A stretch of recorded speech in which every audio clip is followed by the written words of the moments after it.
5 techniques secrètes pour transformer sa résidence principale en actif.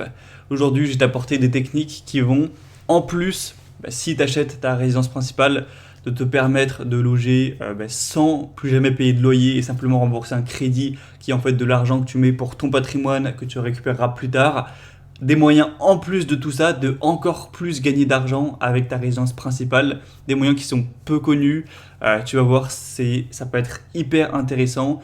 Après, c'est théorique, il y en a que tu pourras peut-être pas appliquer, il y en a que tu vas pas vouloir appliquer, mais juste pour te montrer que acheter sa résidence principale, déjà oui, comme on l'a dit, ça te permet de ne plus payer de loyer, c'est le hack numéro 1 pour augmenter son patrimoine. En gros, tout l'argent que tu mettais dans un loyer qui va partir dans le remboursement d'un crédit qui en fait est juste le prix de ton appart que tu vas accumuler sur 20 ans pour le rembourser et ensuite l'avoir et faire ce que tu veux.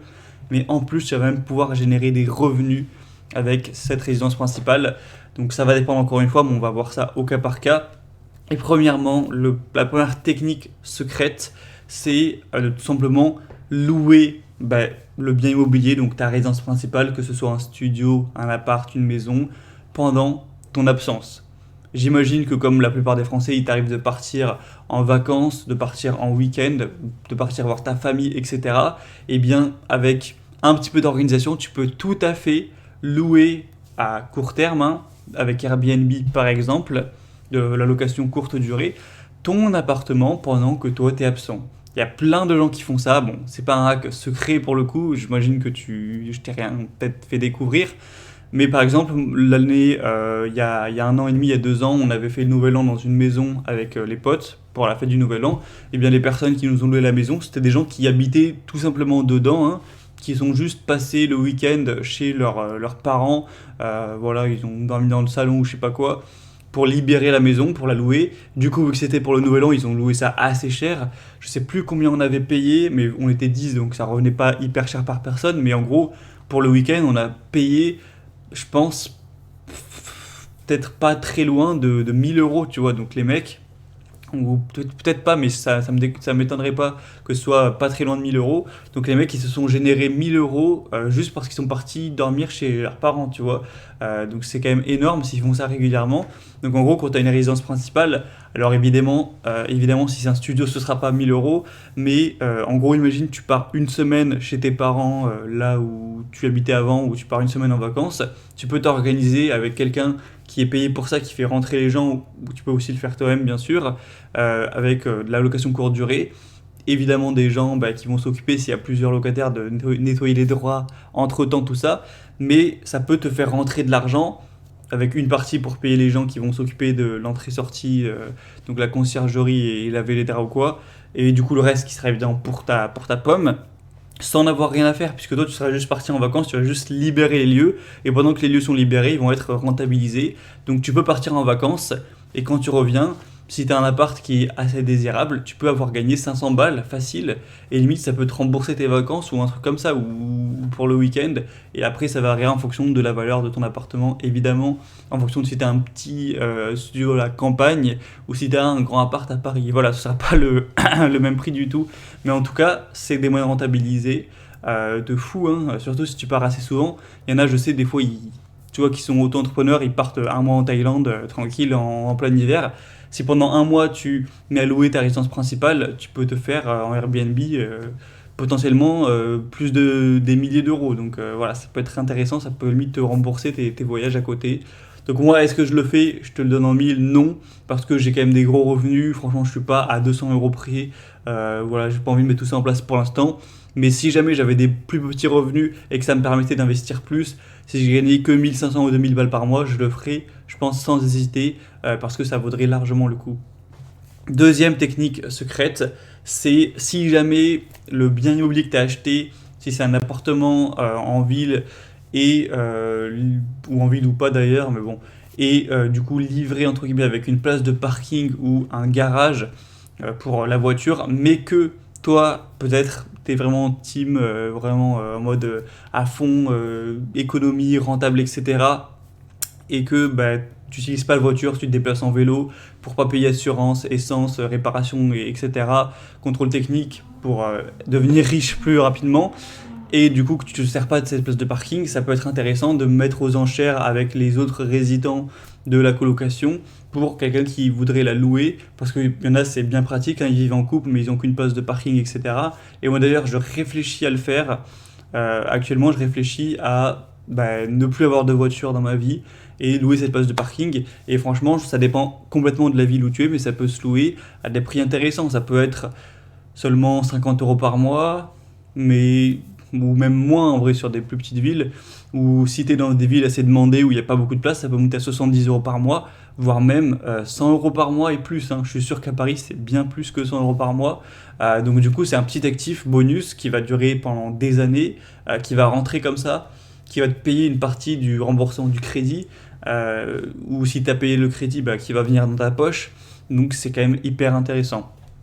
Troisième technique secrète, ça ce sera possible que si tu as un T3, donc c'est-à-dire que tu as deux chambres dans ton appartement ou dans ta maison, enfin voilà, que tu n'as pas une seule chambre pour toi, c'est de tout simplement louer la seconde chambre ou louer la seconde et la troisième chambre à des personnes qui seront en colocation avec toi. C'est tout à fait possible.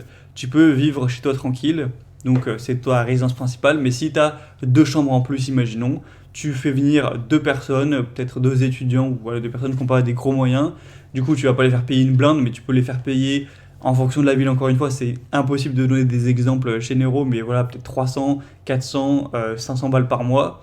Et du coup, fois 1 ou fois 2 ou fois 3. Hein. Et c'est des revenus que tu vas utiliser toi pour rembourser le crédit tout simplement. Et ce sera un grand actif. Alors évidemment, c'est un peu chiant de vivre avec d'autres personnes. Potentiellement, après, ils peuvent être sympas et tout. C'est de la colocation, mais ça peut te rapporter gros. Donc si jamais tu achètes une résidence principale qui a plus d'une chambre, c'est un point qui peut être très intéressant si tu es prêt à vivre en colocation. Financièrement, en tout cas, c'est évidemment intéressant.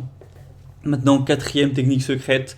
Alors celle-là, je sais que ça va pas plaire à certains. Ils vont dire que je suis pas, je suis pas galant ou je suis pas respectueux ou je sais pas quoi. Pour moi, de mon avis, ça l'est. Y a pas du tout de souci. C'est tout simplement si tu achètes ta résidence principale, peu importe que ce soit un studio, un appartement T1, T2 ou une maison, vraiment peu importe, et que tu es en couple depuis un minimum longtemps, que voilà, c'est du sérieux et que tu réfléchis d'emménager avec ta copine ou si c'est une femme, ton copain, tu peux tout simplement faire venir ton partenaire chez toi et évidemment du coup lui demander de payer un loyer. Alors c'est ta copine, tu vas pas lui demander de payer plein pot, ce serait peut-être logique. Mais c'est logique, la personne, imaginons avant, elle payait un loyer de 600 balles par mois, tu l'as fait venir chez toi alors que toi, tu as payé pour cet appart, hein, tu as un crédit, etc. Donc tu vas peut-être pas lui demander de payer 600 balles par mois, puisque en plus vous êtes deux, donc c'est censé être divisé par deux. Mais du coup, tu divises par deux, tu peux lui demander de payer la moitié du loyer potentiel que coûterait ton appartement. Donc si c'est 600 € par mois, tu peux lui demander de payer 300 € par mois. Elle, ça va quand même lui diviser par deux son coût de loyer, donc c'est déjà méga intéressant. À mon avis, elle sera bien contente de passer de payer 600 à passer à payer 300. Donc ça l'avantagera largement, c'est quand même alors que toi ça va pas la déranger logiquement de vivre avec toi. Donc c'est un peu de l'argent gagné gratuit. Donc elle est gagnante, elle paye plus que 300 balles par mois au lieu de 600. Chiffre à varier en fonction de ta ville évidemment. Et toi, tu passes de rien gagner à gagner 300 balles par mois que tu vas utiliser pour investir en bourse ou rembourser le crédit, ce qui revient au même. Hein. Donc ça, c'est vraiment un acte de fou. Alors, pour ceux qui disent « Oh mais non, si je fais venir ma copine, c'est gratuit », bah non, hein, pourquoi? Enfin, moi franchement, je comprends pas trop ce genre de... À moins que tu sois multimillionnaire, que t'en aies rien à foutre de 300 balles par mois, fais ce que tu veux. Mais si tu veux devenir riche, au bout d'un moment, faut arrêter. Genre, faut voir l'intérêt de la personne. Je te dis pas, encore une fois, de faire payer plein tarif, d'escroquer. Je te dis de faire payer un prix normal à quelqu'un de normal qui sera bien content. Donc bon, chacun son point de vue là-dessus. Moi, c'est quelque chose que j'envisage potentiellement de faire. Alors pas tout de suite. Moi, c'est différent parce que je travaille chez moi. Ça nuirait, je pense, à ma productivité de vivre en colocation, tout simplement, que ce soit avec ma copine ou quiconque. Donc pour moi, je pense que c'est pas intéressant d'utiliser ce genre de hack. Mais si jamais j'avais un bureau que je travaillais et que je n'étais pas chez moi la journée, franchement, il y a moyen que je le fasse et ce serait bien rentable pour investir plus en bourse. C'est maintenant, les gars, que c'est le plus rentable d'investir en bourse, c'est pas dans 10 ans. Donc si tu peux faire ça quelques années pour plus tard décupler ton patrimoine, pour moi ça vaut le coup. Et cinquième hack, on l'a dit 5. Alors ça c'est vraiment un truc, je pense que c'est pas répandu, mais selon moi c'est possible. Et ça c'est vraiment je pense assez rusé.